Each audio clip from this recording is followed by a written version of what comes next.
এই দোকানদার ভাই একটা হুইল সাবান দেন আর একটা 2 লিটার 7 আপ দেন। আর একটা লাক্স সাবান দেন সাথে। হুইল সাবান, লাক্স সাবান। 2 লিটার 7 আপ। এই 2 লিটার 7 আপ নেন ভাই। জি। এই লম্বা এর মূল্য কত?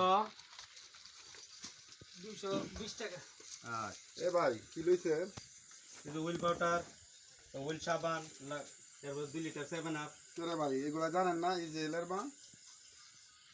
এগুলো তো আমরা জানি না ভাই। আপনি এই যে এলের মাল আপনি কি জানেন না? না। এই যে এলের মাল আপনি বরকট করবেন। এই যে এলের মাল ফিলিস্তিনের অনেক মুসলমানের মৃত্যু হয়েছে। এই জেলের মাল আপনারা কিনবেন না। ঠিক আছে ভাই। এই দোকানদার ভাই আপনি ঠিক আছে। জান না এগুলা কেন দিলেন? জান না কেন দিলেন? ধরেন আজ থেকে বরকট। বরকট করবেন। আজকে থেকে এই মাল বিক্রয় করবেন না। মুসলমানের বুকে বোমা ফুটে এই মাল বিক্রি করবেন না। আজকে থেকে বলে গেলাম।